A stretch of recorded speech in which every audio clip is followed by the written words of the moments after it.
Welcome to the Judgment Call podcast, a podcast where I bring together some of the most curious minds on the planet.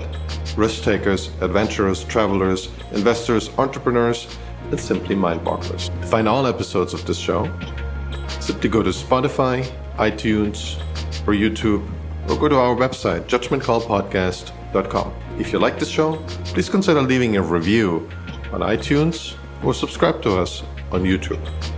This episode of the Judgment Call podcast is sponsored by Mighty Travels Premium. Full disclosure, this is my business. What we do at Mighty Travels Premium is to find the airfare deals that you really want. Thousands of subscribers have saved up to 95% in their airfare.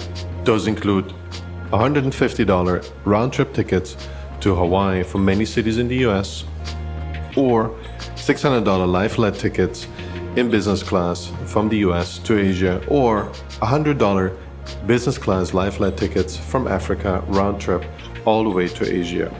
In case you didn't know, about half the world is open for business again and accepts travelers.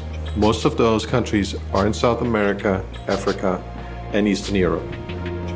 To try out Mighty Travels Premium, go to mightytravels.com/MTP, or if that's too many letters for you, simply go to MTP, the number 4, and the letter U.com to sign up for your 30-day free trial.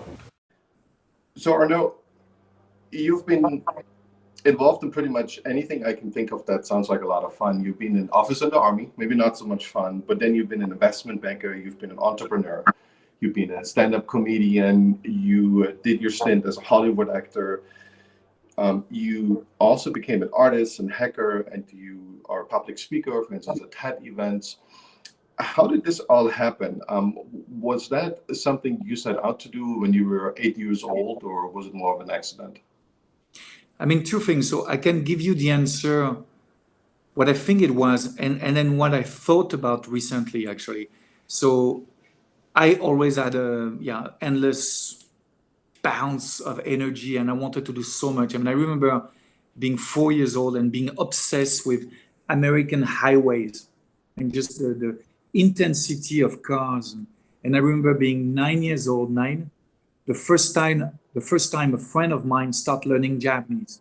And basically that was the first time in my life where I know I was going to end up in US, and I knew I was going to end up in Japan at some point. Doing what, was not sure. But I knew at 5 and 8 years old, those things. I was going to go to America, and then around 9, I was going to go to Japan. Now, looking back also at my life, I've been thinking the last actually few months, I really think because there was probably a lack of maybe a lack of love when I was a kid, a lack of pushing, pushing me in a good direction, and lack of coaching. And when you have parents like this, they were pretty much involved with their own lives. They were not obsessed with the kids whatsoever. So we were pretty much left to ourselves, and either you become you get bullied at school, or you become a victim, and you become in your world and just studying. Either you get beat up, or you become a nerd. Sometimes that goes together, or you just dream and dream and dream. And I don't think my life really started before I was 15 years old. So it's so interesting. Actually, I have not many memories of me before the age of 12, 13, 14, when I really start to do things on my own. I created my first investment club. I was 15 years old. It didn't do well. I mean, it did okay. We just, had a 200-300 euro a month. I was doing a small job, and then my friend, each of them had 200-300 euro a month, and we get 20 of us, and we went to a bank, and we wanted to start an investment fund, and we created a junior club. But before that time, I don't have any fond memory of my life. I think my life started to happen when I start to be very proactive. So boundless amount of energy to I guess exist, find my way into this world. Think I matter, probably, right? Think I want to be someone. I am someone, and also being with finding the flow with people I met. every time I would meet someone, I'm like, I get super excited intellectually by so many things. And that sort of become my journey sometimes. As you mentioned, anything that sort of approach fun and exciting and joyful, I want on it. I'm pretty jealous about some of the things you've already accomplished in your life. And I always felt I've lived a couple of different lives already where I even attribute big changes, major changes in my personality, where I feel like, well, I was that person and it was a similar personality, but definitely not the same person in the same body where I'm right now. But I feel, and maybe this is something is wrong with me, right? So maybe I should seek help for this. But I feel like there is not just a small evolutionary or incremental change in my personality. I felt over time I've been a different person and I interacted differently with the world, which drove me to different things. And I think I can see this with what you've done. I was exposed to role models. I really became focused on something. I really tried that out, see if there was a certain trajectory I could attach myself to. Really ran down this rabbit hole, and a couple of years later, it was just boring to myself, to me, right? I didn't want to explore it any further, and I'm curious. Was that something that kind of, where you grew up when you were young, people were kind of expecting of you? There were other people like you, your friends, or you felt like alone with this, and you felt like, well, I'm the only one in this whole school or high school who has that problem, so to speak? Two things actually happen. It seems that because I was a very friendly guy, and I'm still a very friendly and a very social guy, I need to have a group of friends and people I talk to often. So I would get always with a group of people, and I would usually influence them to follow my path, to do like me. So when I became a comedian, many people became a comedian. When I went to finance, many people went to finance. Now I'm creating a startups, a new thing for me. Some people are thinking of quitting the job and creating a startup. But what I found is, so I feel when I'm doing something with new people, they are on board with me until I change. And then again, I start over, which means it's so interesting. The bulk of people that were with me with the past life, I mean, the last 7 years, I was mostly a leadership coach, inspirational event producer, happiness coach, but everything was in the realm of coaching, let's say, inspirational speaking. And now that I want to do a tech startup,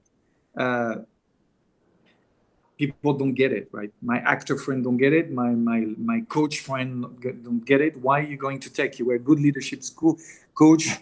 You've got your conference. Why are you doing something else? And what I've seen is every single time I change, the bulk of people don't get it, like 80%. And I'm like, it's incredible. I mean, I find a way to get in every time. And they love me when I get in this world. Why? They embrace me, the new people, right? Why? It's great. You have a new energy coming from a very different background. Welcome to the family. Until I leave. And then why do you leave? And I see that every time it happens. It's fascinating how humans are made, but people love comfort so much, and they love, just like a tribe. I've spent some time with tribes in Tanzania with the Maasai, and in Ecuador as well. I spent 3 weeks with a tribe there. And what I've studied a lot how native tribe works. It's fascinating. In terms of happiness, on average, right? They're happier than us. Yet, of course, they're not innovative or creative as us, because in order to be innovative, you know that you live in San Francisco, you need to bring people from different background and culture, right? And then innovation comes and creativity comes. But then for the group to stay joyful, actually, you don't want too many people from different background, or you don't want people to leave, which is fascinating enough. I mean, I was talking to the young girl of this incubator we are based in now, Bordeaux. She's from Corsica. I think she must be like 24, 25. And now, after a couple of years here in France, she wants to go back to Corsica, right? It's gorgeous. I mean, Corsica is beautiful island. But I would think, she would want, to explore Europe and do her own thing. No, it's so much more, it's community based. People want to be community based. So it goes against the grain to keep changing. And every time someone leaves the group, it's like I'm betraying them, right? It's fascinating. Yeah, But for me, I keep going. Yeah. Yeah, this is an observation that I fully share. And what I find most incredible is that, say you get into a group and the group appreciates, this tribe appreciates your prior experience. They really appreciate it. You've been exposed to lots of different narratives. You've been around the world. You've been in different startups, so to say, or you've been in different industries, and that's a great value. And they love you for this, right? For your diverse experience. But here's the killer: if you're part of that new group, right, and you hang out with them for quite some time, you're successful, or you're just part of it, you're really friendly, like you are. But then you go somewhere else, and they will say, "Well, you can't change, right? This is too risky. Why are you doing this?" It's like your parents. You're like, no, but listen, I'm good jumping between different worlds. This is what I'm doing. But they can't see that. They can't follow you. Maybe intellectually sometimes, but emotionally, as you say, they feel it's betrayal. And when I left Europe, I grew up in Europe. I lived there until I was 20 years old. 20 years old. And in Germany, and my family and the people I know from that time, they all feel the sense of betrayal. Even if I'm still friends with them, they feel like, man, why didn't you come back? Why didn't you stay? And I'm like, this doesn't fit my personality. You know that, because otherwise we wouldn't be friends. And they are like creative people, the intellectuals. But they can't really understand that this is necessary in order to build myself. And I think you have exactly the same issue, is that we go from this one tribe to another, and we can speak the language of these other tribes. And I don't know if you listen to Alexander Bart. He has this idea of shamans, like people, certain part of the population, 4 or 5% of the population, and wherever you go, goes between the tribes. And that's also true in hunter-gatherer societies, where a part of that population is kind of the diplomat that goes to other tribes, negotiates deals, are traders, and they kind of live outside the community. And it's kind of not well researched how this happened. Obviously, we need those people, and we always needed them, but I don't know how the imprint on our personality actually happened, because it seems like this comes from our DNA. It's not something where we one day said, oh, I read a book and then I decided I have to go. I already knew I wanted to go, but then the book, like Jim Rogers, really helped me. He's like, man, you can go around the world and it's really not that hard if you put some effort to it. Yeah. It's and so we just left after 10 years in New York. So we settled down in Bordeaux, and even here, when someone heard the other day that I will probably go somewhere else again in 2-3 years, I'm like, but I thought that's it. You've been around the world, you've tried everything. I thought that's it. You decide now to settle down. I'm like, no, I hope not. I hope never. I hope I've at least 10, 20 life inside of me until I die. Oh my God, I want to explore now. It's great. It's great to have a 3 years old son. So it's great to be based in Bordeaux. Amazing quality of life. And I'm enjoying the wine. Cheers. So it's a great place, but we'll see in 3-4 years. What do you think, going back to Europe now, I always loathe that moment. I kind of don't want to do it. I've been here for 20 years. And I for all its faults, and especially San Francisco, which is a really weird town, a really weird people sometimes, for all its faults and boom and bust cycles, I feel really home in the US. And you lived for a long time in the US. How do you feel going back, and how do people react to you when you tell them your story? Right. So it's many times it's a cultural shock. I mean, I was, young investment, young VC based in Bordeaux, 32 years old. And I was pitching my new project. They had absolutely no idea what I was talking about, right? It's a personal growth platform we want to do, sort of like mindvalley.com, but they didn't get it. They didn't know anything, leadership coaching. And then the call after I had was with a big investor in Dubai. And the guy is McKinsey, KPMG, numbers guys, yet totally get me, understand the business acumen I have, and he understand the world I'm going into, personal growth business. Totally get it. And I'm like, I'm much closer to this Arab guy based in Dubai, finance guy, than those young French people. We are much closer in mind, right? He gets my journey. So it's a cultural shock, especially the risk. I don't know much about Germany, right? I know a little bit, not too much. So I can't speak for Germany and the rest of Europe. I can only speak for France.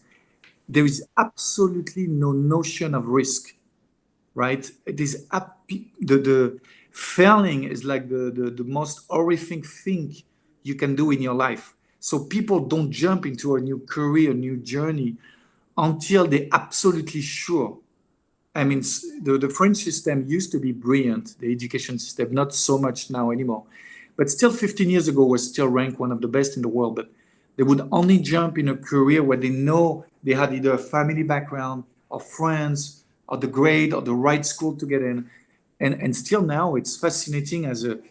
But I see a gap, of course, with young people, right? Under 28 years old, it seems there's sort of a commonalities between young French or German or Pakistanis, and they're much more whatever. They're much more go-getters. But the average French person has no notion of reinventing yourself, risking. And there is a something I was telling myself the other day. Here, la bienséance est plus importante que la bienveillance ou le risque. Means la bienséance means all the politeness is much more important. How you sit, how you speak, how you dress, how your hair is much more important than what you do, who you are as a person. It's fascinating. My wife was American. She's American Japanese. You know, I've lived 4 years in Japan before meeting her. I'm a big fan of anything Japan, and she loves. She has no idea how France is as amazing when it comes to quality of life. She's like, the French, you really know how to live, yet it's so difficult in the business world. She has no. I mean, she only worked in LA and New York before, right? So of course she worked in the two most business places in the world. People are so professional. And here she's like, French are so nitpicking, right? Nitpicking, just what is wrong with you? What is wrong with you? Never something good in the business world, in the professional life. Yet when it's time to enjoy yourself, it's fun and right. There is a degustation right here, tasting right in this tech incubator today, right? Of course. And sometimes someone brings cheese, and at 4 p.m. everyone is eating cheese, and it's cliche but so true. We see every single day in which we come back. I think when I think of Europe, I think of it as a fortress, and a fortress in the sense of it has these ideals, often many hundred years old, and they barely change. The pressure that competition exerts on us in the US, and I would include the UK to some extent there. The UK is probably in between continental Europe and the US in terms of development. There isn't the same competitive pressure. There are much fewer role models, and the amount of early adopters is pretty small. They exist. So you go to Berlin, and there is a good amount of early adopters. But I had a startup in Germany. The problem is, yes, you can build a startup, but there's literally nobody you can sell to in a 2,000-mile radius. Now, you can go to the US and sell there, but most likely there is someone in the US doing exactly what you're doing as a startup already. So it's going to be a tough challenge for you coming out of Europe to sell it. It can be done, like Spotify, and there's a bunch of companies who actually excelled at that. And I think also the Sambo brothers, they accepted that model, that they have good engineering, they have great people in Berlin right there. But the markets for them often in Nigeria and in Pakistan, but all the tech and actually the infrastructure, the payment infrastructure, that's all run from Berlin. So there is models you can build around that. But I think the whole idea of you have several lives, you have several careers, that doesn't go into European minds, because the idea is that basically the society around you and your parents and your heritage, they determine who you are. It's not you. You're like a cog in the machine, right? So the idea that we are made in the image of God, yet we pretend in Europe to be Christian, but it doesn't go that far, right? It's basically, yeah, Christianity gave us the rules, and we live by the rules. But why we have those rules, please don't talk about that. And please don't talk about you're being made in the image of God and you have enough freedom. That beyond, really highly proclaimed human rights that Europeans always talk about, they don't really understand freedom of the mind, and they don't want to understand, because everybody, and I think they keep saying that when you go to a new country, there's two kinds of travelers: the ones who arrive relatively fresh, they smile a lot, and they're happy, and they explore everything. And then you see in many countries, the people who stay quite a bit longer, and they've been cut down on their knees, right? So the locals have told them, you can't do this, you can't do this, but they were, in that society, so they can't just escape like other travelers who only go through. And they say the same is true in Europe. Most people who actually lived in Europe, they're kind of jealous for other people who could have these other opportunities, who could be outside the pond, so to speak.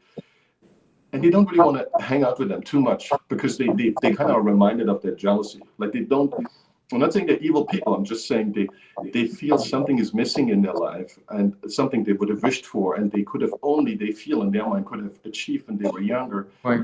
And they don't want to be reminded of that. So they avoid people who are like that, and they kind of make them a pariah, so they don't have to worry about that anymore. At least that's how it works in Germany, which is a very close-minded society. They're very good at doing what they're doing, but they don't want to look beyond that. Yeah. I see part of my family is very conservative, and for them, when I talk about open-mindedness and traveling and inclusion, diversity, for them it's if you change or if it means you don't like us, you hate us. It's actually, it seems this simple idiot equation for them, right? You like other things, therefore you don't like us. And it's, there's a part of my family, I can't even exchange words anymore. It's just, we are so much into, diversity and inclusion and, all colors, all whatever, just as long as people are good and they have energy. That's all I'm looking for. Like someone with good energy, wanting to do stuff. That's what matters. I mean, that's, there's a French sentence, rentrer en communion d'esprit. I guess, find commonality, but it's said in a much more beautiful way. I think this is what, all of us are after, right? I mean, if you talk to me about happiness, I think it's just, belong to somewhere where we should all be one. I think for me, it's so much for happiness, where we understand that there is so much jewel inside of us, and then we just, it's cliche, simple, but it's funny. The more I'm doing research, the more I talked about it, the more I write about it, the more I'm going for simplistic things. It's true, but we are all one, and there's so much fascinating thing in each other. And why not discovering it all? Why not going around the world and getting the best from San Francisco or Tanzania or anything? I can't wait to take my son and maybe, go and live in Africa again, or Asia. Or we'll go back to America at some point, of course. But why not living with every beautiful energy on this earth, right? There's so much things to experience, and not to take, but just to experience, to be in communion with, to feel the flow of life. I like how you phrased this, and I think you're onto something great there. I know you spent the last couple of years really deep diving on happiness and where it comes from. And I want to learn more about it. I know you went to a bunch of different countries. I know you researched tribes that look way more traditional, that live kind of in the Stone Age. How do you define happiness? A lot of people think differently what it actually is. And where do you feel you've seen the most happiness, or the most surprising happiness in people's eyes?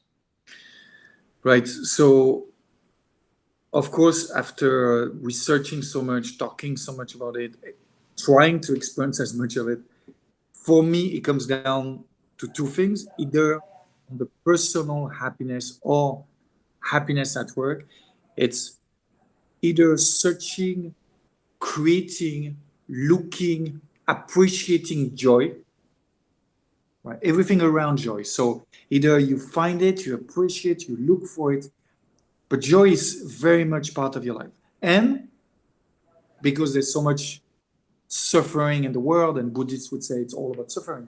Because of that, because it doesn't mean there's not that, because of the suffering, looking for purpose. And for me, that's it. And every single day for my life too is, as long as there is joy, I appreciate and I'm grateful for all the joy I encounter, provide, gather, observe. and all the purpose I can find, or all the purpose I can give to other people.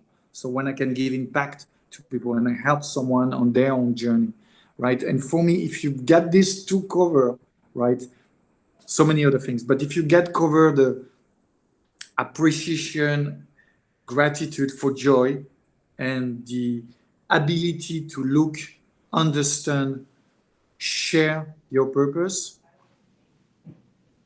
you are on your way, I think, to happiness. Do you think happiness is a bit of a fleeting emotion? You just connected it to joy, Yeah. and it seems like it's something that people. It's a bit like a drug. Like it's a drug. We don't actually put something in our veins, but it's something that our brain Yeah. produces and makes us happy in that moment. And it's kind of a quick fix, right? There's some high that we get, but Right. it's maybe not healthy. It's not something long term. That's what a lot of Right. people would say, right? It's a short term emotion, but it doesn't Right. guide us long term. Right.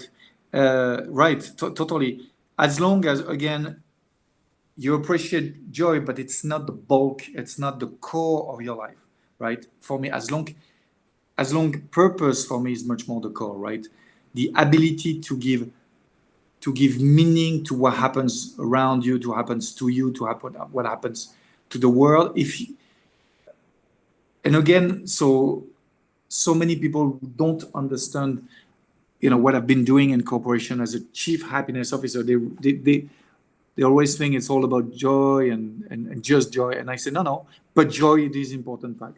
To appreciate, to be grateful. Yet the most important thing, of course, is purpose, right? Otherwise, this is why so many people are depressed right now, right? And I'm not depressed. It's just what happened around the world now, the COVID, and yeah, it kills some of us business and it makes people not so joyful. Yet there's a purpose. All of us are finding more purpose through COVID. So in a way, I'm extremely happy for life to give us one more reason to bring purpose. The other day, I was every Saturday morning, I host a room on Clubhouse on personal growth, one in French, and I'm starting now on Sunday in English to host a room sometime on conscious tech, which is a new field. We can talk about this. It's a very emerging field. But when it comes to personal growth, I invited this young 20 years old Frenchman. And in Bordeaux, believe it or not, he got kidnapped a month ago by an old man wanting to ransom him to his parents.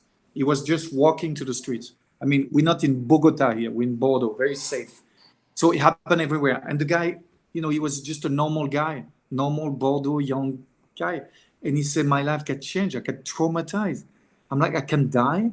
And all the notion of safety. And I told him, listen, I've coached so many people. I'm telling you, it's a great thing happened to you. Really be thankful. You have to be so grateful for life, even if it was a traumatic event. And obviously you're fine now. You're not in your bed. You're working. He's got an internship. Because you're asking yourself all the right question about life now. What is my purpose? What do I want to do? How do I want to live my life? What opportunity am I missing or could I be doing? You're asking yourself now at 20 years old. It's perfect. If you can combine your 20s with having a good time, going out, joy again, and finding your purpose, finding your next thing, being what I call being in connection with the world. I mean, connection with Earth, with what's happening, be conscious, really the world. I mean, it took me a few years to understand the importance of the word conscious, but really to be conscious of what you do, what you say, how you feel, and sharing. And he was like, yeah, I think you're right. I think I'm grateful for this experience. And he was realizing on the moment as he was sharing the story on Clubhouse. Right now, for his thing, it was just, I need to get over the trauma. I need to get over the trauma of almost dying and being kidnapped. No. Be grateful for what that story gave you now. I know. I think if anything sticks from this podcast, it's going to be like kidnapping is actually a positive experience. That's what Arnaud told us. It's amazing. No, it's amazing how you look at these things, and you're absolutely onto something. We have those dearth of really challenging experiences in our lives, young or old, right? We live a comfortable life, but it seems extremely boring and repetitive, and it seems to be devoid of human interaction. For better or worse, we have some Facebook thing, and you now have Clubhouse, which I think gives us a little bit of that, but it's kind of a fast food of human interaction. It's there, but it doesn't really make us as happy. Sure. And I'm curious what you think, how this is related. Maybe it's not at all. The question of not having a purpose, or people feel they have less of a purpose. They are making and getting on this journey of redefining their purpose. Is that related to people being less in love with religion? Let's put it this way. So the amount of, at least Abrahamic religions, we might want to exclude Islam there, they've lost a lot of real followers. People might still say they're Christian, but they don't really think about Christianity anymore and where they come from, on one hand. And then on the other hand, I feel there's so much in their work life changing, so much in their personal life is changing, that they're kind of worried that their purpose is gone away and they have to redefine themselves, and that creates a lot of anxiety and makes people pretty miserable. That seems to be the observation a lot of people can make right now. Right. I mean, first thing is the question of purpose for me is central to your thinking of happiness. Yet I do not think, first of all, everyone needs to think about purpose. So one, I think it's a big part of happiness. I love it. I'm passionate about it. Yet, I don't think anyone, first of all, need to think about purpose. Some, and I have a friend of mine in mind, one of my best friends, actually. He has no, except being a good dad, which is his purpose, but he would never phrase it that way. I think he brings a lot of good things to the world, just being a good dad. But the question of purpose, it's way over his head, and he's 50 years old. And I really think some people are living a good life, happy, until they get basically they're facing a wall, an obstacle they cannot overcome unless they think of purpose. So that's the first thing. Not everyone needs to think of purpose. And for those for some of them, they need to think of purpose only when there's a crisis, and they just can't grasp, they can come to terms with who they are. And then now with those who are actually thinking of purpose and it's making them miserable, then I go back to the first point, which is forget purpose for a while. It's fine. Go to joy. I had the chance to work with many different corporations, institutions. I've done a lot of work for the UN, all sorts of the United Nations, UNHCR in Geneva, UNICEF in Iran. It's a crazy story. I was in Iran. I was waiting for my US citizenship, and I went in Iran when it was not super. It was not advised to go there when you're waiting for your papers. And I went there because the excitement of going to Iran was June 2019. A lot of stress there. And anyway, so I've worked with different agencies of the UN, and what I've seen in those institutions and many foundations in the world where 80% of the workforce had a very clear purpose, many of them forget about joy, right? And those people, I say, just forget, just leave, have fun, forget about your purpose. It's fine. It doesn't have to be there. First of all, it doesn't have to be there every time. It doesn't have to be there in your forefront. And your purpose can be absent from your life, and your purpose can change. It's fine. You don't need to be obsessed. So on one hand, I say it's all about, for me, joy and purpose. Yet sometimes it's more about joy and sometimes it's more about purpose.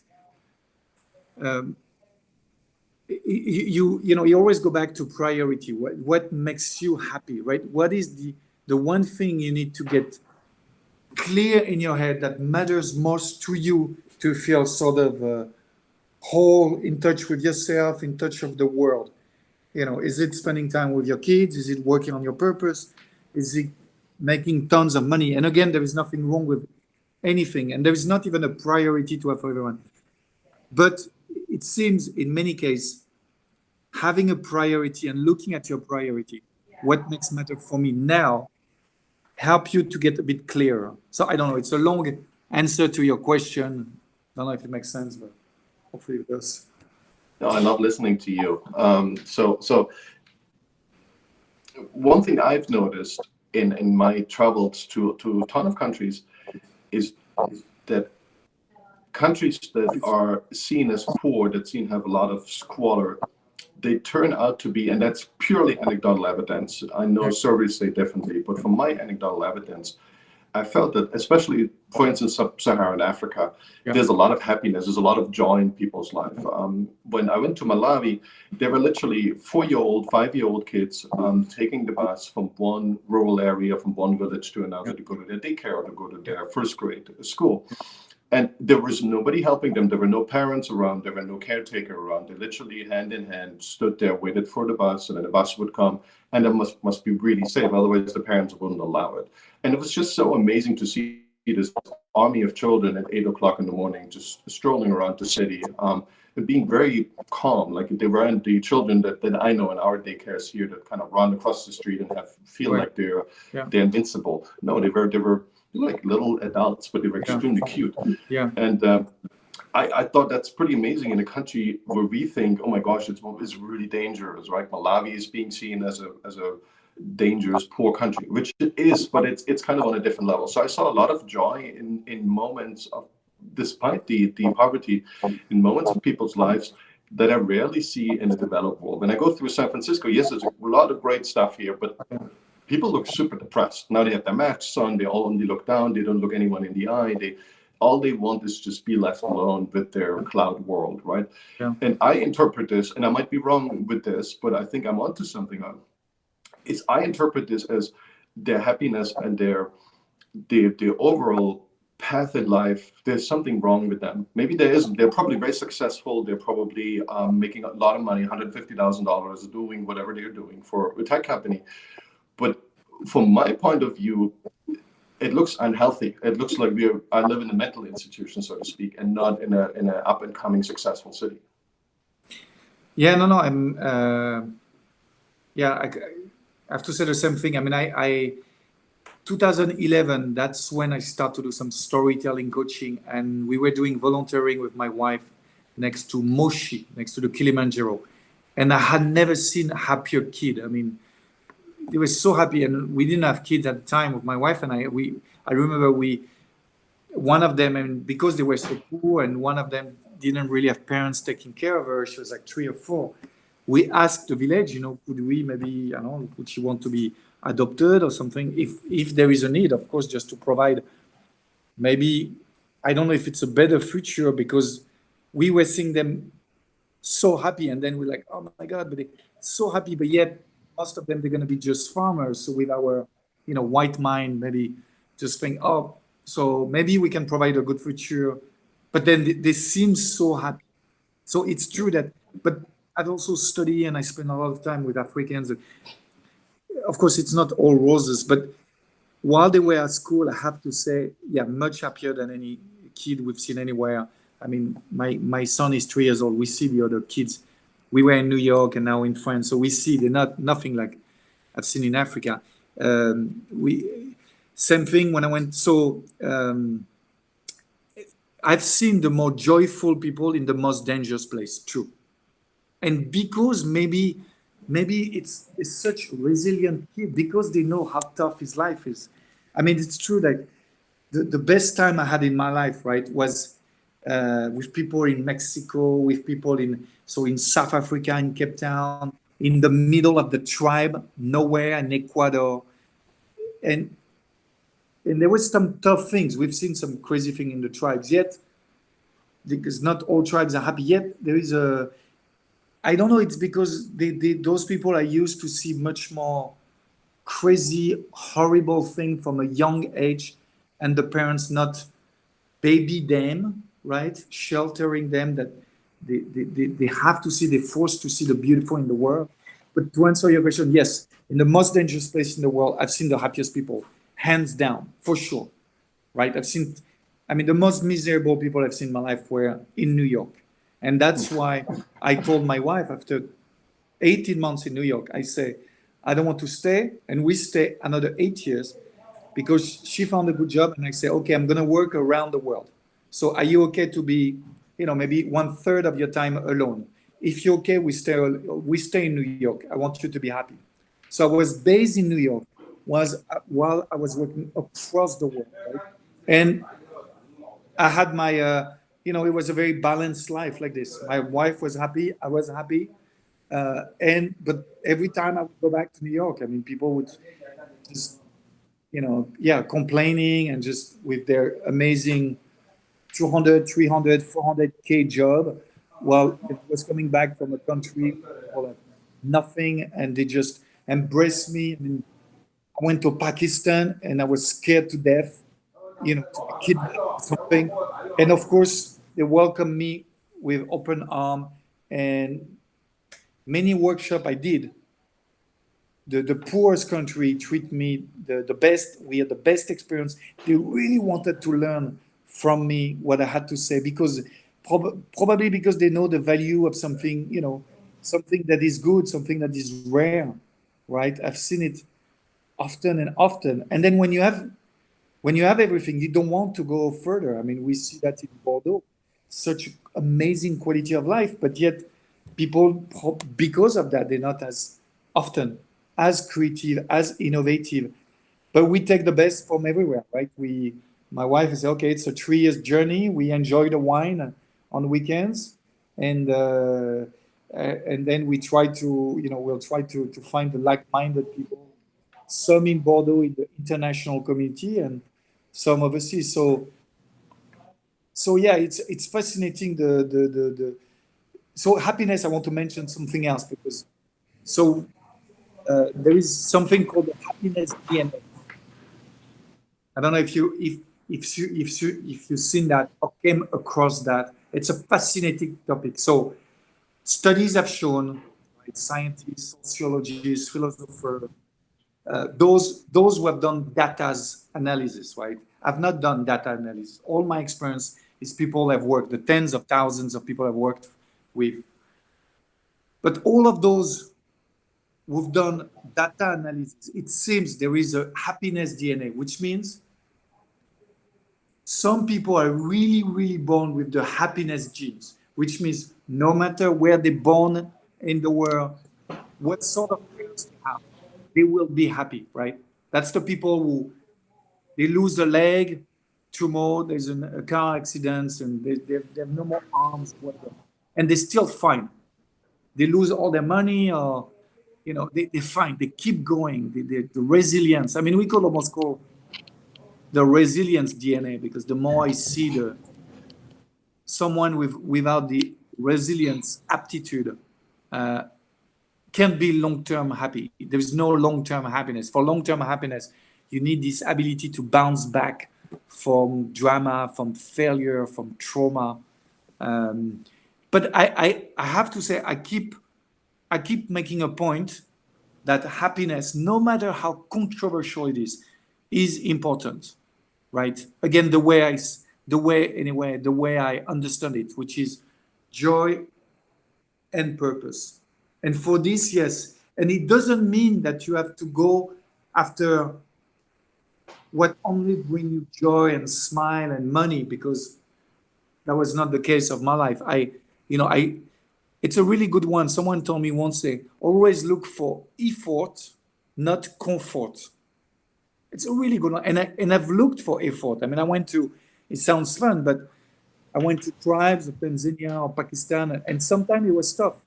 But the excitement of of of of seeing how I could overcome the obstacle or overcome the cultural difference or find a way to get to their heart was much more fulfilling to just stay within a comfortable life. And basically, when I was 29 years old, when I had been back to France, I had a really good job I was the head of a finance communication company, investor relation, and nice apartment and beautiful office in Paris.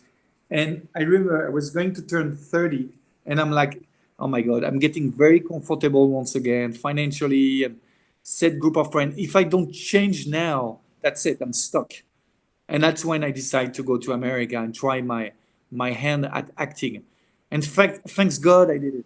Because it just I see my friend who stayed in Paris and stayed just in finance. So I we have nothing in common anymore. That's it. They just have no matter how successful they are, they just have this one view of the world, and they yeah, we it's really hard to communicate. They don't have this capacity to, I guess, put themselves into other people's shoes, or they really see the world as one thing. And you and I think of this thing. I mean, I barely know you, but from what I read about you, and you have this fascinating. You are fascinated by this sort of a continuous improvement of yourself and your ideas.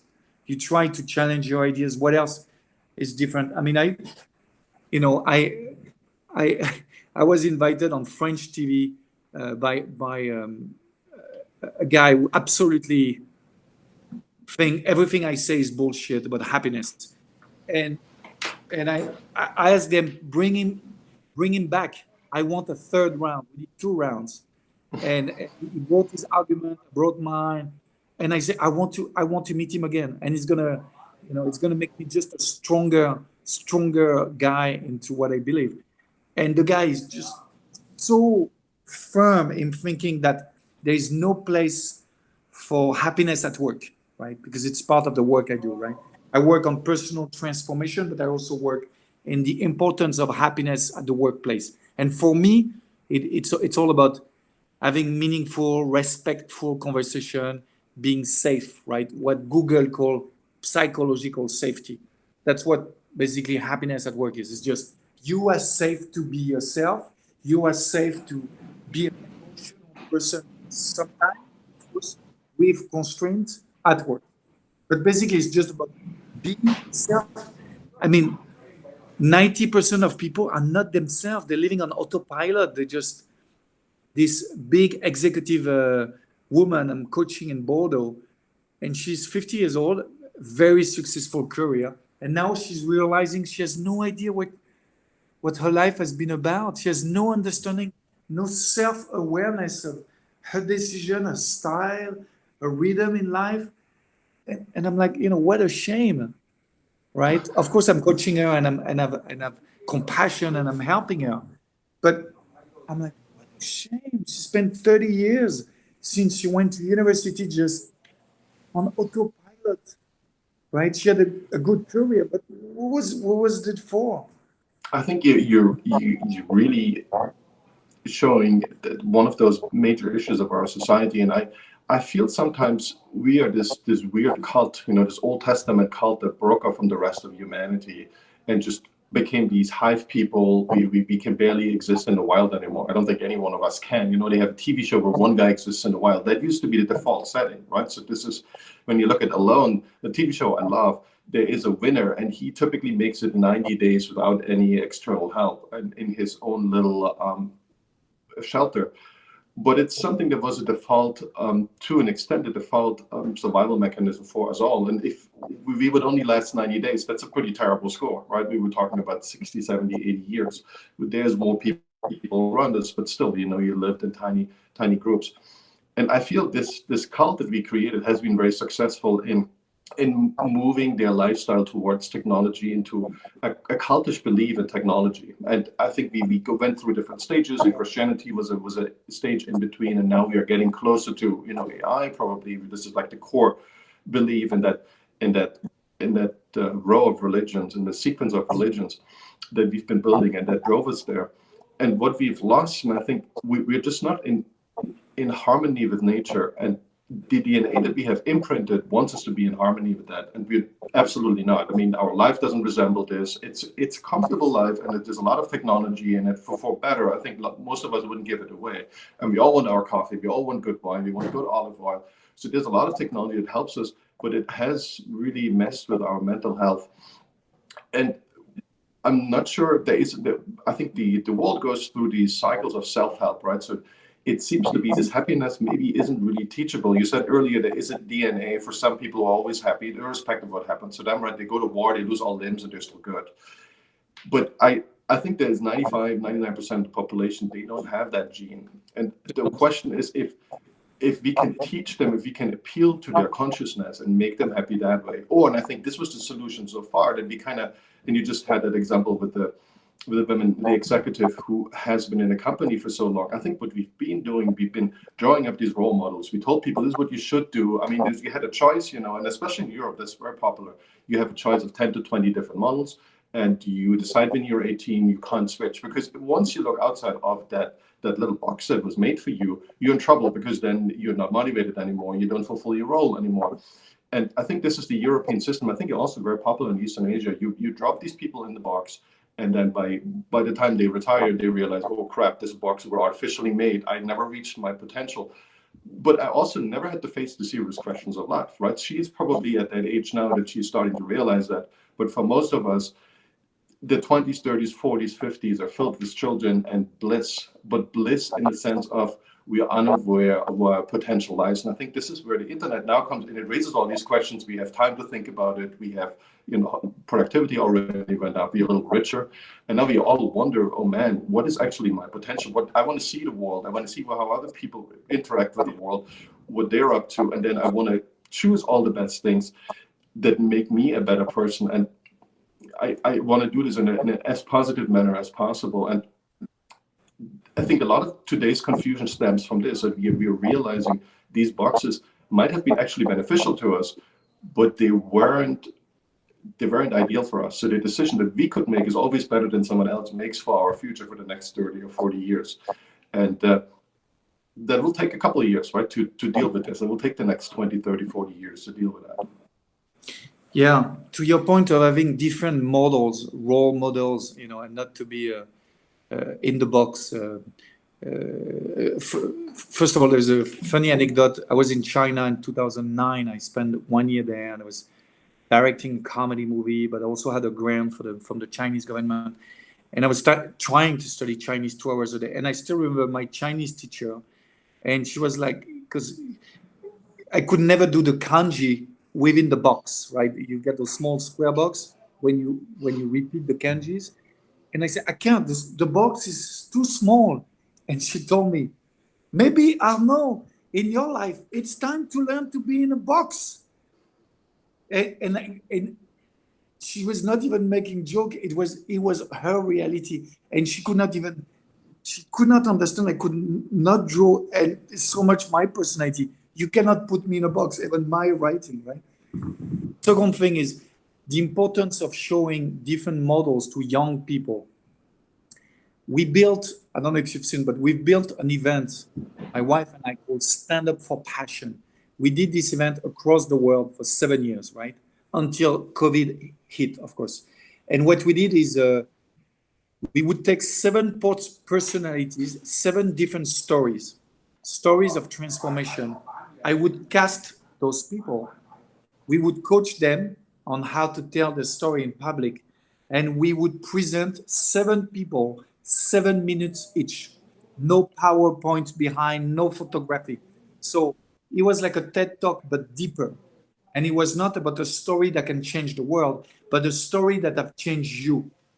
And I mean, I've been consumed by this event of mine. We were barely making any money, but the rest of my life basically was helping me to finance that dream of mine, right?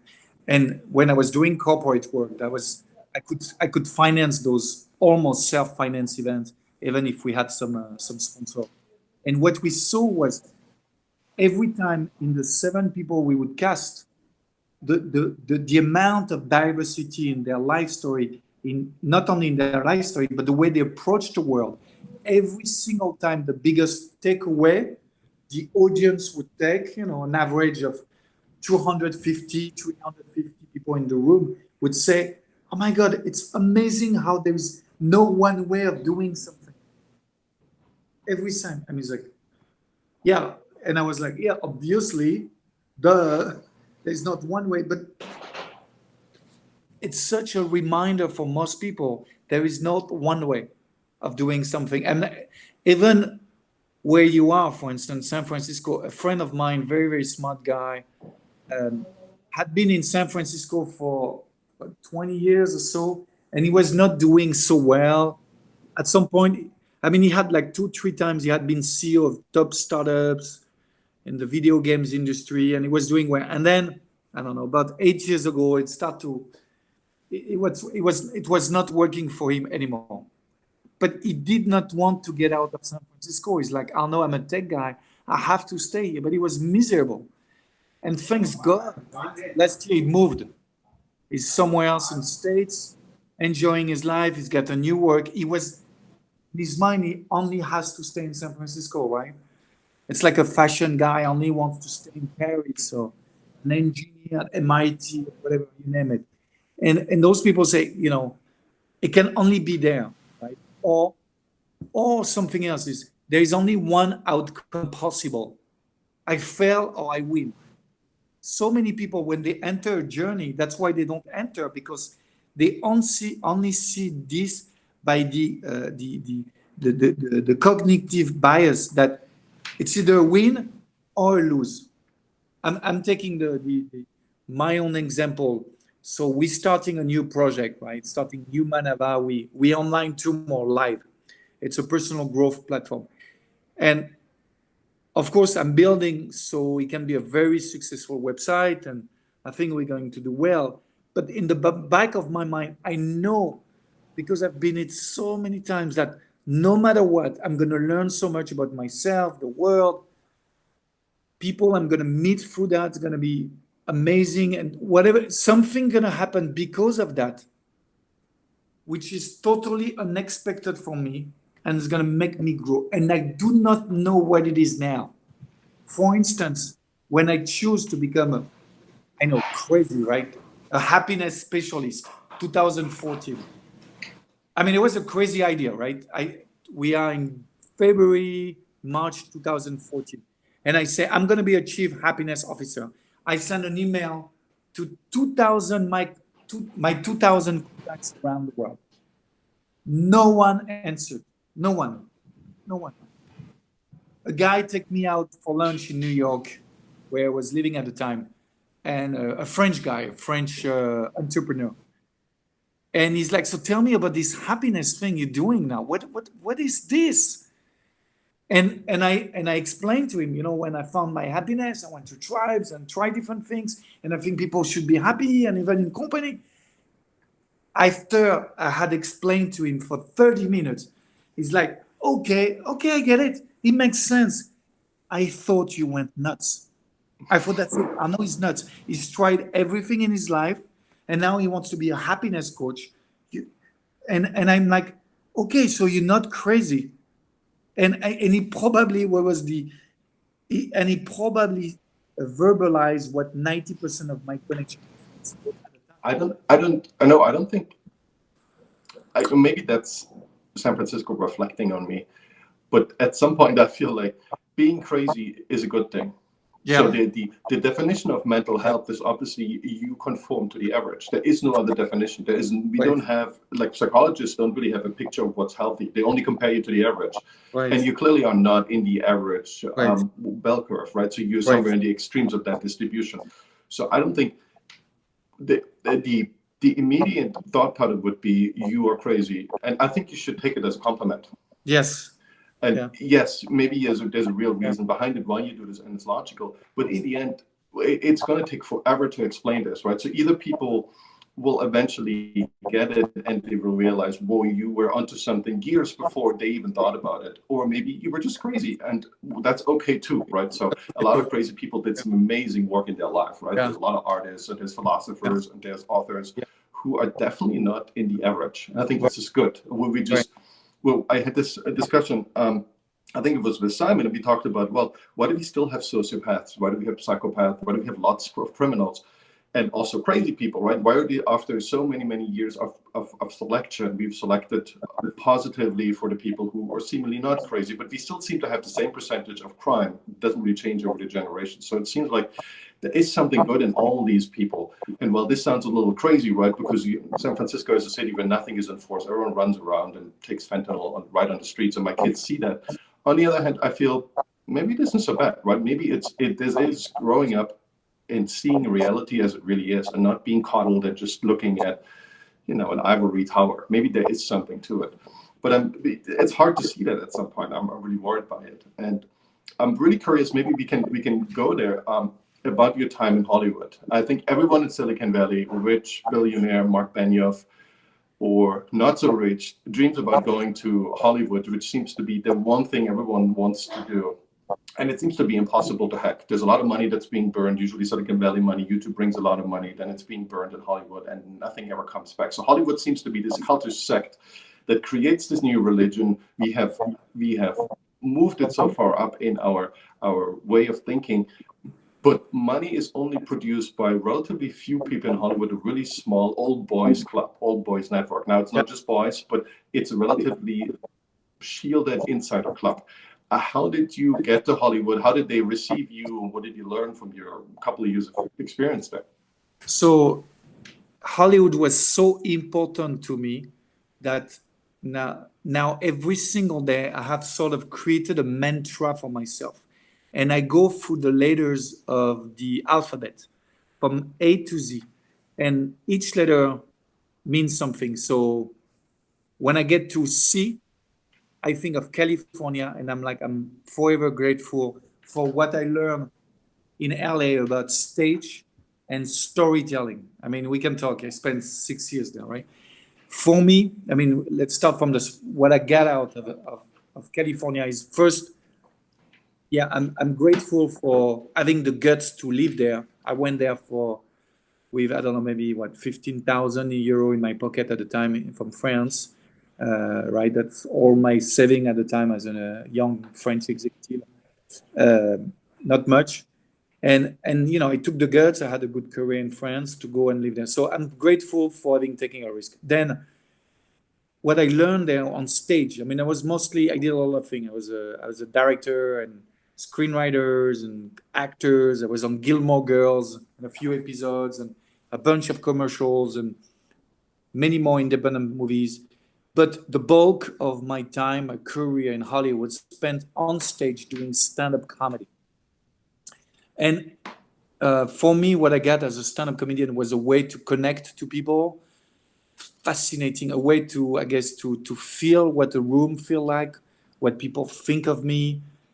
So the more you get into people's mind, the more you think about you and you like and don't like, but at least you have at face value what they sense of you, right? Whether it's positive or negative. And for me, that was the best school in order to connect to people. I can talk for hours and hours on the world of comedian because I know it well. But so not every comedian brings back that to life, of course. And many of them, they are great when they're on stage, and outside of stage, life is a mess. Actually, I would say for 90% of them. Maybe it's one of the reasons I left comedy. But for me, what I learned on stage on how to connect to people is probably the best thing I've done in my life. The school of life, and when you start, and I was a French guy, so with this French accent, making jokes in English, and some people wondering, what is he doing? What is he saying? And then, after a few months, I get the gist and I get my, how to construct my jokes and I get them, and the level of emotional connection I had with those people it's as high when I do a good coaching.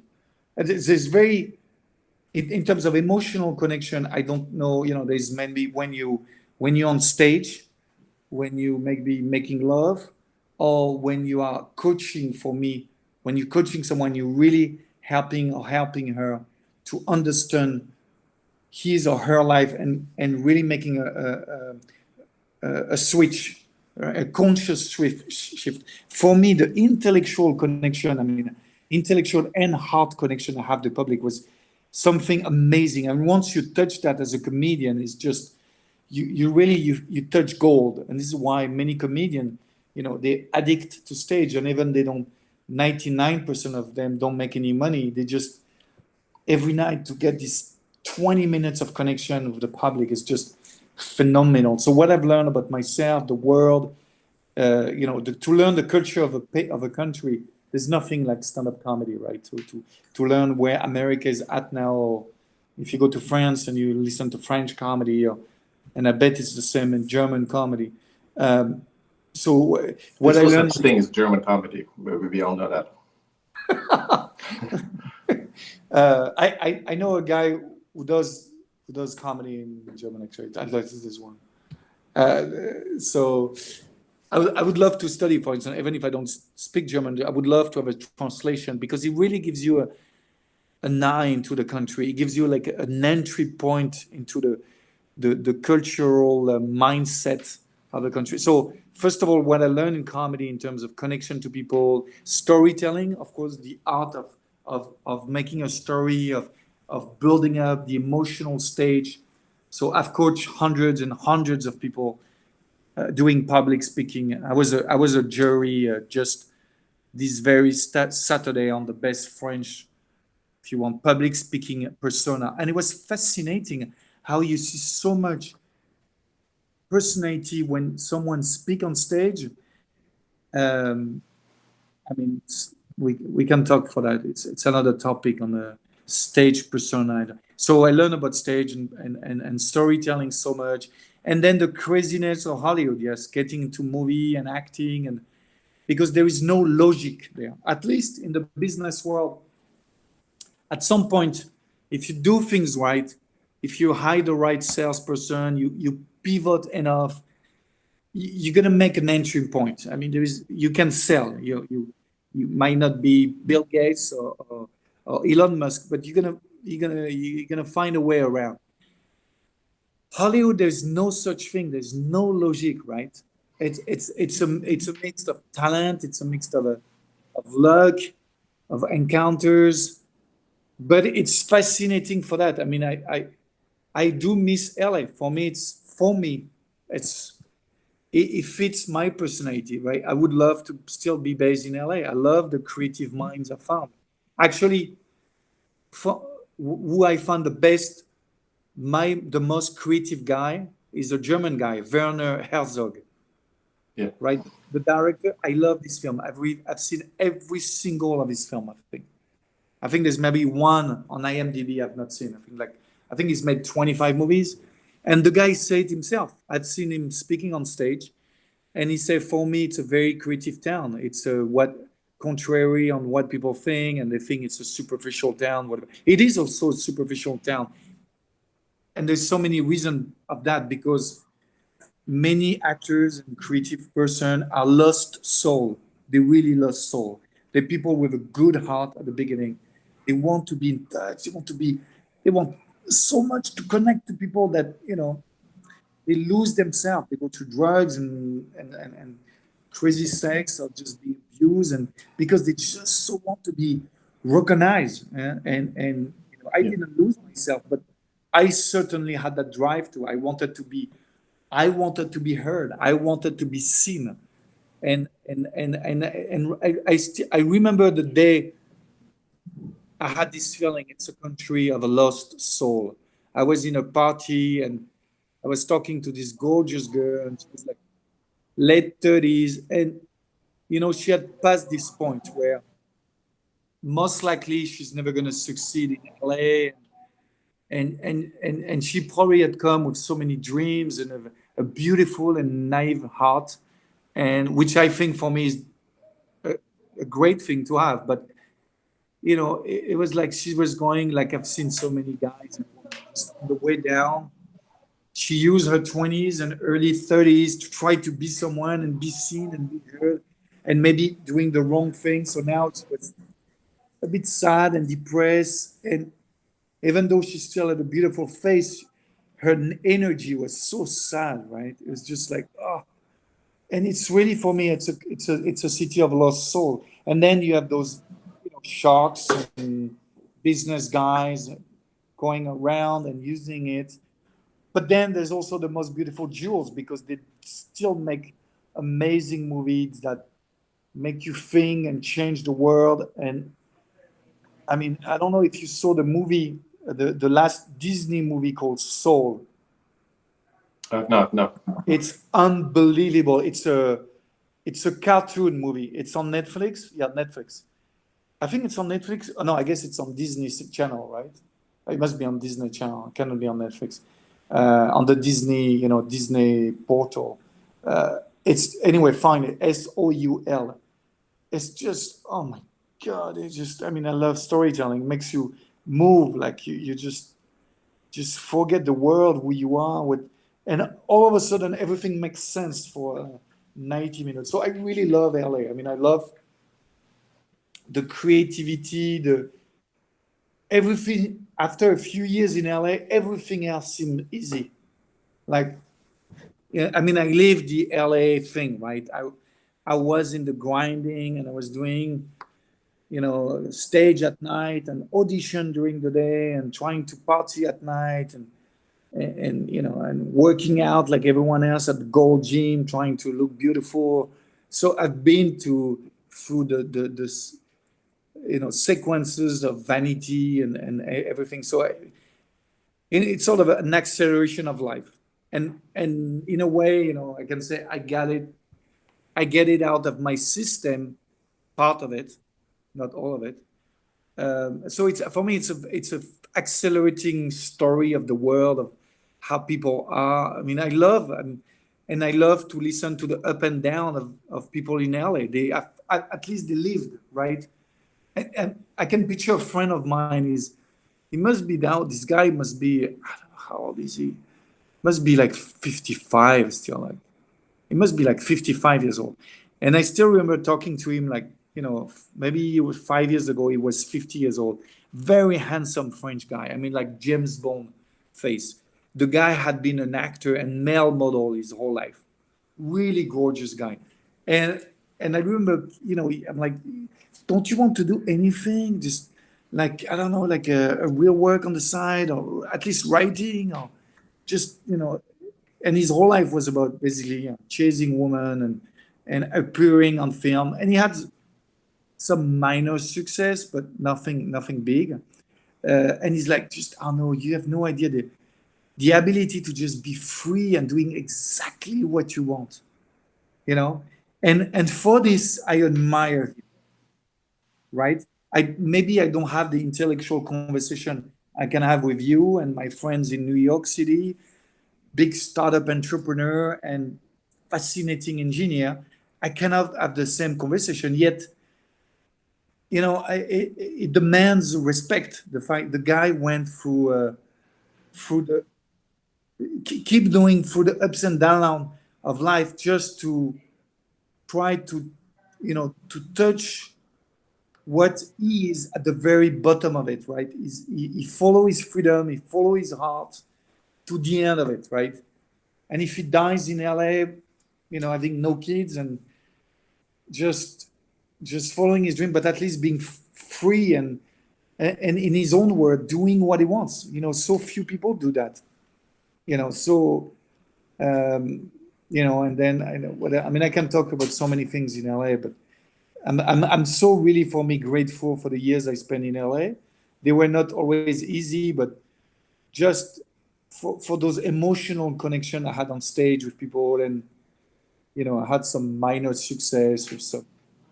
I was on Last Comic Standing as a quarter finalist, and I was on MTV and E Entertainment. I was probably one of the only European comedian they even hired. At some point, I was close to have my own TV shows, and didn't happen, which is fine, because some producer was saying, we can't imagine the 50 years old woman from Georgia and Mississippi understanding your accent. And I was like, but they love it. It's okay, they love it. It's charming. Don't worry. They'll get used to my accent, right? And fine, it didn't work. And I moved on, and maybe I'll go back one day. Maybe I'll make film again one day. I'll Well, probably make film. I can hear the excitement and the enthusiasm you have for LA, right? That's pretty astonishing, and it's something where I feel you would encounter, because of this crazy competition and the crazy amount of it seems to be a very short term maximization of success. And what that leads to is that people become fake, right? So they do become fake because it makes them money, at least for the next 6 months, for the next 12 months. And it's very natural to do so. You lie all the time. It's kind of where I grew up. Like communism was, everyone lied all the time. There was no benefit of being honest, like literally none. So everyone was just better off lying 99% of the day. But they knew the other person was also lying. So, and they knew that the newspapers were propaganda and that TV was propaganda. So everybody was in this continuous line. There was barely any time spent on the truth, at least on a long-term truth. But that was okay, that was recognized. But I felt it didn't really create good outcomes because some people at least have to think about the truth. Not all of them all the time, obviously not. And that's maybe too complicated. But even the intelligentsia barely had any handle on the truth. They could, and if they wrote about it, it needed to be coded in some science fiction or some weird novels. And I think this instinctively, and you said that earlier, there's no logic to Hollywood. There's just pure creativity and it's this freedom. And I think this would be things that would attract me right away. Well, I always felt I would be worried that I fall into the fakeness trap, that I become someone I don't want to be because I really want what's on the other side of that producer, right? On the other side of that agreement. This is going to be my way to make it big. And I think this is great, right? I think competition brings out the best in people. I'm not so sure that's always true for Hollywood. Maybe I'm just don't know enough about it. But that would be my biggest worry. Otherwise, not that the competition is too high. Yeah, no, it's it's a valid point. I just think out of so much desire to be something, to be someone, to meet people. I mean, I always say, it's not out of talent, it's out of desire, it's out of energy that we find the best thing. I mean, there's San Francisco for tech startup, right? Because there's so much desire to create the next best thing that actually there's amazing things. And the same thing as in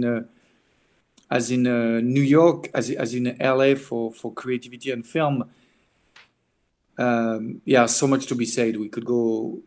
Yeah, so much to be said for LA. Did you feel, and I recognize that religious experience when you talk to a crowd, right? When you're teaching, when you're a coach, or when you do stand-up comedy, it's just this human recognition, but also leading the emotion, right? So pushing people into the next stage of your script. That seems like, shaman or a pastor has a similar role in life, right? It's this influential role, and it seems to be very gratifying. Do you feel there is more religious instinct in Hollywood? There is more of a, how do I say that? Like there is some organized new religion that is being sold, or that's just random. It's really what sells is being made. It has nothing to do. There's no hidden agenda. There's not even. It's something unconscious that's behind it. I mean, for me, I would say it's something unconscious. It's really again, this from the desire to be heard, to be seen, to be somebody, to be somewhere, to exist. I mean, most of at least, for all the fakeness they have, many of them, not everyone, at least they feel they exist. Yeah. Right. Even through the creation of someone else through a screenplay or personage, a character you play, but for those few minutes you are alive, which is crazy because it's when you play a character or something else, or when you go on stage, it's not totally yourself, but it's yourself. But yeah, for those minutes, you're more alive than in real life for most people, than most people will ever be alive. I mean, right now, I'm in a tech incubator, and I'm seeing those people just, on their computer all day long, and I'm like, oh my God, I'm so happy I had a life before. I'm creating a startup, but unless they're creating the next best thing, it's like, oh my God. I mean, unless they're like a programmer loving his line of codes. But, many people in just doing, let's say, marketing or, logistic, and like, just are they alive during those hours? Are they just autopilot? And when you're 20, you need to at least do something alive, just exist every day, even if you die. I mean, for me, even if you die in 5 years, at least you've lived, you've had an impact in terms of just doing a marketing strategy for a company and go home and shag your girlfriend or whatever, right? It's just like it's so just like some of them young people. I'm like trying to shake them up. Just what are you doing? What's your dream? Is it? I haven't thought about it. I'm like, just is it what you really love? If it's what you really love, please keep doing it. But I just don't. For 95% of people, I don't feel that, right? In most places I go, or companies, and and many CEOs, basically, by the way, when I was hired to do a happiness workshop, um, just before the day before, they're like, when you're gonna talk about passion and purpose, are you gonna make some of my employee flee away and trying to find a passion, love? And after 2 years, I'm like, yes, yes. Some of them, 5% of them, probably not gonna want to work in your company after just a day of me working with them as a group, as a group. Yeah. And, no, but it's gonna be a good thing. You don't want people who are not supposed to be there. You don't want for yourself, for the productive productivity of the company, for the world, for humanity. You don't want them. You don't want most people. They only 20% of people are fully engaged at work. 20%, but at least 20% of people, any company, anywhere in the world, any country, almost 20% of people are fully disengaged at work. Disengaged. You don't want those people around. So I mean, what's the point of just clinging, hanging in such of a so corporate culture? Yes, some people, but the people they're going to stay, they're going to be much more. The French word come to mind. Much more soudé. They're going to be much more glued to each other. That's what you want. You want a tribe of people. They know why they're working at the company. You don't want those 20%. They are just there because there is a paycheck and because they were lazy to find any other job somewhere else. I mean, and when I have this sort of philosophical conversation with them, it's philosophical, yet it's about productivity. Because in the end, it's those people, they're not working hard enough and they're bored and so they don't have the best idea. Um, I've been pondering. I've been pondering with this motto, and I think this applies mostly to adolescents and people in their 20s, but I think it might never stop. Is this: we have the freedom and the ability to have an individual and power so far that each individual can really follow this. How can I make the world a better place? I don't have to have a huge organization. There's nothing wrong with a big organization, but you don't necessarily need it anymore. And you do have a lot of downside is being protected, especially when we talk about Europe. Right? The downside is generally protected. There's housing, there is some healthcare, there's some food. So really don't have to worry about that anymore. And you would predict that Europe has a society, a citizenship that's more in love with risk because their downside is already 100% protected. Like in the US, it's not 100%, but it's maybe 80% protected, depending on where you are and what the cost level is. But with UBI, maybe it will be. But I think people are not spending enough time, and that's why I love talking to you. People are not spending enough time to really think about how do we motivate people to actually not just be at home and watch Netflix all the time, getting $2,000, $3,000 UBI every month, but actually get out there and make the world a better place. Develop this app that nobody's ever thought of. Maybe make that movie nobody ever thought of. Write a book. Do whatever comes to mind that is not just a short-term maximization of convincing someone. I always call it a little bit of a defrauding. When you lie, you defraud the other side and you want to be someone you are not.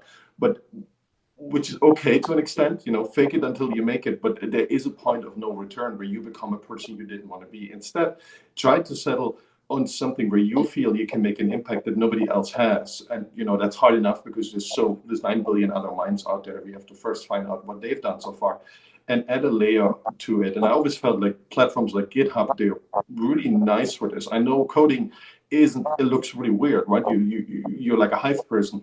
But as a coder, it's easy to add another layer because it's easy to see what other people have done, add another layer and become world famous overnight and literally have 1 million downloads and get job offers from every single company on the planet and maybe get a startup offer right away. So it doesn't take long. So I think there's a lot of fascination. That's why a lot of young people go into this. And I struggle and really defining, I see this with my own children who are now teenagers. I struggle in raising this initial spark. How do I motivate them that they even ponder these thoughts? Because it seems so much easier to optimize for, well, we stay at home, we have a comfortable life, we watch basically everything that's in the back catalog of Netflix and Hulu, and maybe then we find another streaming service to watch, and that makes me kind of happy. And I know my peers do the same thing. So why struggle? Why put an effort in? Right. I mean, why or how? Or is your question why, or is your question is how to give the sparkle, or when the sparkle operates? Is it your question? Well, When I'm the obviously convinced that there is a better future, and for this we need to spark. But how to generate that in the minds of someone who sees that as not a great opportunity, not yet at least. Right. So, I mean, I might be wrong, but really, from every, I've talked to maybe hundreds of artists and adventure and entrepreneurs and, people like you and I who just trying to make a difference and try to live a life according to what we think is right now and trying to make a trace in the world. More often than not, it seems to come from a lack, really, a lack of something. Childhood, your teenage years, whatever, a lack of money, a lack of creativity. At some point, there is a lack. I mean, I'm sure you've read a lot about Elon Musk, like me, and apparently the guy was born a genius, obviously, but also he had a lack of emotion with his dad, and he doesn't even want to talk to what happened with him and his dad when he was in his younger years in South Africa. And the guy was super smart too, wealthy, but apparently it was so awful, right? The guy, he needed to dream. Apparently, Elon Musk sometime would appear as a robot where people say, "Hey, what's happening? You're not moving. What are you thinking?" And I don't remember if he says himself or doctors had said, but the guy was so at a young age, like 8, 9 years old. Sometimes he would just tune off in the middle of something, thinking about something, dreaming about his future life or something he would invent, right? And it seems that you need a lack of something. You need to have not all the comfort, right? I mean, I'm so obsessed by this idea, and I'm so sure of you need a lack of something, of being exposed to people having lesser mean than you. That's what will create your understanding of and curiosity. I really believe you need to put people outside of their comfort zone if their zone is comfortable. I think it should be mandatory for any kid anywhere in the world before 16, 17, 18 to go and live with a different family with lesser mean, if possible, for 3 months. I was invited to do an inspirational speech by the Rye, what was it called? The Rye Women's Club or Rye Business Club. Rye is one of the wealthiest city in USA, RYE, next to New York City. And those two women who had a foundation there invited me, paid me to do an inspirational speech. Why? To basically 300 of the housewives in Rye. They all came with perfect looking, gorgeous women. They were all blonde, blue eye, and they all had the drivers, BMW, all of them. It was like a movie. I mean, I did that 2 years ago in the country club. I was like, where am I? I was like the Stepford Wives. Is it for real? Every single woman looked beautiful and nice, and they wanted me. Why? Because there is a crisis in this town of young boy killing themselves. All of them have rich parents, and apparently all of them say because the pressure on those boys to be everything, right? A sportsman, handsome, rich as their dad. The suicide rate is higher than anywhere else. because you need to go to Stanford and Harvard. And I really believe, so they said, please give us a 20-minute speech where you tell us maybe what you think we should do to maybe not eradicate, but decrease the numbers, right? More happiness. I did it, but I did it according to what I think is right to me, but I probably lost a lot of business that day. Because my goal, as a coach, I hope I was going to get hired by many people to do more speech.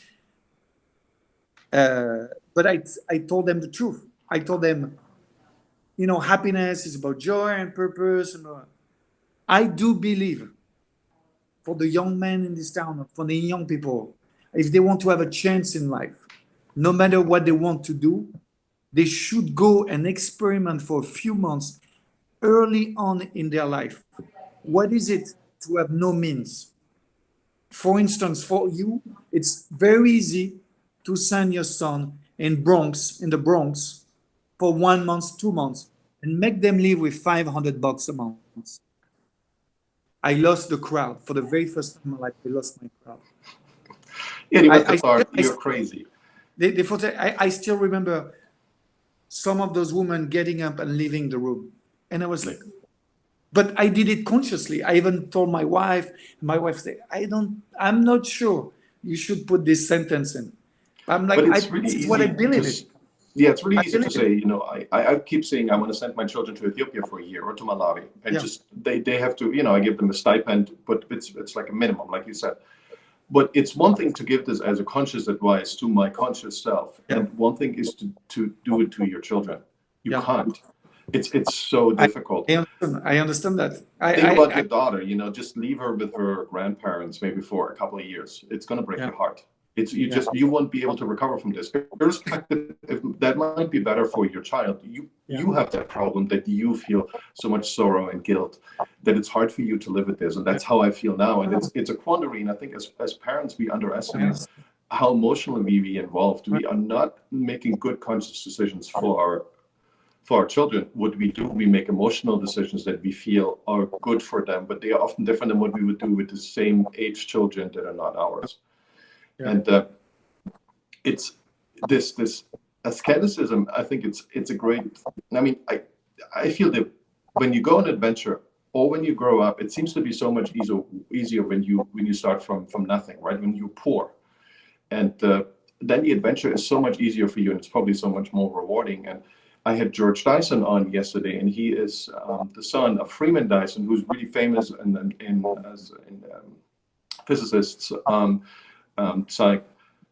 Cycles, and his reaction was to live in a forest for 20 years and to just be out there and do something completely different. He admired his father and he wanted to rise up to that challenge, but it seemed impossible because he was that one in a generation. His father was this one in a generation genius. How do you deal with this as a son? Even if you're brilliant, that's just very unlikely you end up in the same place. So it's a very difficult journey, and we underestimate that for our children, how difficult it is for them to reach that stage of value, also because it takes longer, right? We thought that a 13-year-old was good enough to work in the fields and do something useful, right? And maybe it wasn't perfect, but child labor was a thing because it was productive. And we now think, oh my gosh, it was so cruel. But yes, but these children also could gain some confidence. They could figure out what they are good at. Now we run them through endless simulations. My children never had grades in their whole life. And they are, in 8th grade? They never had grades. They don't know where they stand. They don't know if they're better at math or worse. Nobody tells them. And I don't really know compared to their peers. And I don't know if you run children through endless amounts of simulations, this is what we do, until they're 30, 40, 50, and they still don't know what the real life is. If this is a good recipe for society, it seems pretty counterproductive. It's I get it. I mean, my son is 3 years old, and I'm putting him not in public school because he's half Asian, and I'm scared even in France of racism. So I'm putting him in a Montessori school next year. But I could say, well, if he get beaten up, and he'll learn the true lesson of life, and blah blah. So of course I want to shelter and protect, but I also prepare my life. My future life, I know because I'm so attached to him. When he'll be 16, I'll encourage him like I did. to leave home and do something for a few months somewhere in the world, I will, but I already know it's going to be so sad for me, but I'm going to have to do for him, for him and for me, but for him to at some point he's going to have to, yeah, I'm going to shelter when I can, but I also know, I also want him to learn and in a way, not too traumatic, but around, I guess, if he has not learned tough things by the age of 18, 20, it's better. He needs to learn before he gets into real life, right? Before 22, 21 years old. It's better because then he gets 40, he gets a big slap in the face, and it's too late. He's got 2 kids. He doesn't know how to react. Yeah. A lot of people have these really conflicting thoughts when their children they go to the military, right? They go to the army, they go into the navy, and they're 18, 19, and we look at the death numbers, right? So we look at what happens to soldiers that get killed in the battlefield, but we don't really look into the numbers when 18, 19, 20-year-old boys stay at home. The death rates are even higher. It's comparable in certain areas is even higher. So we think war is dangerous, but just living life for a normal 18, 19, 20, 21-year-old boy is pretty dangerous, always been, right? So there's a reason we conscript most of the soldiers actually in that age, which seems incredibly young. They're basically children that we send to war, especially in the US when they go to Iraq or Afghanistan. And but a lot of parents don't put this together. They don't research the actual death rates. Would they say, "Oh, war is dangerous. Please don't go there." But war could be something where you steal your personality. You don't come back the same person. Hopefully, you're a better person. Might not happen, right? Yeah. Well, a lot of kids are really struggling, and the argument can be made that people who sign up for the military early in their life, they do it for a reason, either because that's a way for them to get a better sense of morality or get a better education. So maybe it's not the same person, not the average person, right? That's an argument you can make. Talking about all these challenges, what's next for you? Well, you said you are building the tech incubator. I can already feel a little bit that's you're not, your heart is not fully involved in that. Is there something else you're doing? So I mean, my heart is into it, but my heart is into it. Yet I'm always thinking, of course, the next thing. I guess. So right now we're another building big adventure. I feel. Yeah, of course. I mean, I can't wait to do a big adventure. For now, the platform is what it is, right? It's a personal growth platform. We're launching it tomorrow with courses on resilience, reinvention, mental health, burnout, optimism, feminine leadership, diversity and inclusion, and so forth by some of the best entrepreneurs and coach in France first, and then American coaches and entrepreneur a year from now when travel resume. And then through this basically vehicle, I want to travel and my goal is to use this to go and film, because we film masterclass. It's a video masterclass, and it's to go and film some of those people that went to our events before on stage, and much more. So I want shaman, I want sumo guys, I want Bollywood actress on the platform, and I want to discover. I want yet to be surprised by what I don't know yet, basically. So this is why I'm creating something that I know how to build. I know how to build this platform, and it's going to be a means to an end, right? A means to discover new people right now, because I'm not sure yet what I will be discovering. And so yeah, that's what we're doing now. Are you interested in extreme sports? It attracts a lot of people that have a similar mindset to us. So becoming a mountaineer, going to Nepal and climbing all the 8,000 meter hills. Is that something you're looking at, or extreme snowboarding? How do you feel extreme sports? How does that fit in? So I'm quite cautious when it comes to sports, yet I admire people who love it. But there is some cautiousness, I guess, in me. I'm tempted by doing it, but I don't do those. But I do want to do those now, actually. at this later. I mean, I've done all sorts of sports, so I need sports every day. Some sort of sports. I've picked up boxing again lately, and I box with 25 years old guys, so very young age, could be dangerous from time to time with me, for me at being over 40. So I've not done extreme sports. I've not competed in extreme sports. I love it from the outside. I do want to do adventure, physical adventure by myself again, going to tribes and so forth. But pure physical sports, no. But I respect, I love it. And for me, it's one way to do a personal transformation, right? There's many ways to do personal transformation. Being outside of your comfort zone, to get into a different in a different space in your brain where you activate new neurons to discover a new. I'm not sure I verbalize it correctly, but I don't do extreme sport yet. I so much respect it. I love it. Maybe because I'm extreme in my career that I've not picked up extreme sports. Maybe I would have picked up extreme sports if I were not in my career. But I've been in extreme situations without extreme sports. So, but I mean, I've done the basic. I've done bungee jumping and parachuting. So I've done all those things, but I've not done as a 8 days crazy, whatever, skateboarding, mountain biking, like crazy thing where it would be very dangerous for numbers of days. I'm considering now doing some sort of a survival expedition in Antarctica.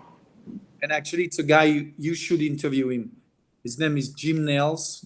I met him in some conference we were doing together. And what he does in England, he trains people for 6 months on how to survive in Antarctica for like 8 days. So I'm considering doing that. Actually, I'm very excited by this. So I can give you his phone number, and you should call him. You're gonna have an amazing podcast. He trains people into mental resilience, and he said something that really stuck with me to this day. He said, so he has a number of weekends where he trains people what it would be like to be spending 8 days in Antarctica, under extreme condition, right? Extreme. And so it takes them to the place mentally beforehand where they would go through the extreme and what it would feel emotionally, right? Where you might die or, freeze to death or maybe lose limb because it's frozen, right? Or totally lose your way into ice. And he said, if I can take them there mentally, visually, before they actually do that, and they're okay with taking the risk, they're good to go. And I loved it. And I think this is what I've done every of my adventure, right? And I'm okay with the risk of possibly failing. I'm totally okay with it. I know I will get something out of it, and most likely I'll come out alive. And like most of his adventure, I think most people survive. And I didn't ask him if anyone died yet, but I know there's been extreme accidents, and so I love the idea of extreme sports, and I've watched every documentary on climbing mountain, even though that's the one sport I haven't done yet, and I'm scared, right? So I still have limitation. I'm scared of ice mountain. There seems to be a distinction between us risk junkies. It seems like athletes and extreme athletes, they are kind of different risk junkies. They relatively rarely become an entrepreneur, or they become actors. It happens, right? But there seems to be two setups, and maybe it's genetic, maybe it's just what society imprints us with. I don't have a lot of desire for extreme sports. I really admire it, and I think it's incredible what they do and how they look through a very different perspective and lens of risk. But for myself, I'm too chicken for it. So I feel that validates my point. But there's been a bunch of entrepreneurs in Silicon Valley who've taken that to the extreme. I think it's what's the Oracle's founder's name? My God, he doesn't come to mind right now. He started his sailing regatta with the ultra fast boats, and there's been a bunch of people who've been taking up kite surfing to an extreme and go out into the ocean here, which seems extremely dangerous, even from boats. It's not an easy place to be, and but rarely I see an intersection. So a lot of like Silicon Valley is not really connected to sports beyond a simple, I want to stay healthy and I want to do the basic cardio and I want to eat healthy, but it's rarely going into extremes. And then if you have this whole other set of people who are really feeling comfortable, and like Xavier de la Rue in really life-threatening situations. There's a lot of race car drivers, but they don't seem to have a lot of interest for Hollywood or a lot of interest for business. They either think it's so boring or they don't have the same idea of risk taking applies there. Yeah. No, yeah, I agree. Yeah, it's a different. So I've been wondering because when the day I did bungee jumping, I actually took a lot of friends with me, but none of them were. Yeah, they were not really entrepreneur. They were more architect or freelancer or some corporate guys. They were not entrepreneur or artist, right? Yet they all had a much better time than me when we did bungee jumping. So I'm very proud I did it. But I can tell you I was scared to death when I actually jumped. So, and I was like surprised because I'm not afraid of anything usually, right? Anything. So I'm like, I'm the one who brought my friends. None of them is a risk taker like me. All of them have a much more, set up life and not too much risk. And yet they follow me, they jump, they did a second jump. And I was really scared the first one. I didn't do a second one. And I'm like, what happened? So I actually asked question to the trainer, the organizer. I said, what's happening there? I mean, I'm the risk taker. And even though I was the lead guy, I brought my friend. I didn't have a really good time. And he said, it's not the first time. It's very common when I bring entrepreneur. Many entrepreneurs want to do, but they don't have a good time. They hate, they're scared. And many corporate guys are okay. It's sort of because you're taking the risk, but usually you're very much in charge of the risk you take, And here, all of a sudden, it's just a rope, and it's just you, and you have no control over it. No control. And the risk-reward ratio, right? So we as entrepreneurs constantly look at the risk-reward ratio. Right. We feel we're really married to it, and that's right. We have played this out before we do something, and just not just as entrepreneur but also artists, they look at the risk-reward ratios. But if most people are not aware of it, and they just enjoy the emotion, they don't have any second thoughts. They get into this emotion. They're certainly scared, but then they get into this emotion. They're hooked on it. And that's what I've noticed. It's odd, right? So there seems to be something where the limbic brain easily takes over. We for people who are risk takers in a different sphere of life, they kind of have more frontal cortex control over that. Yeah. They're like, oh, this is too much risk for the little reward that I get, a little adrenaline shock that I got. Right. Yeah, exactly this. I mean, I was really, in terms of self-awareness, it was a big moment. And thinking like, really, I like to be in control of things, but I'm an artist, I'm an entrepreneur, I'm an adventurer. So yeah, you take crazy risks, but you are in control. So I said, okay, interesting. So something to be said for that, and this. Very fascinating. Well, I hope you're going to take more risks very soon, Arnaud. Thank you. And I hope we get to see you again. You were such an inspiration. Thank you for doing this. Thank you. Appreciate that. Thanks for taking the time.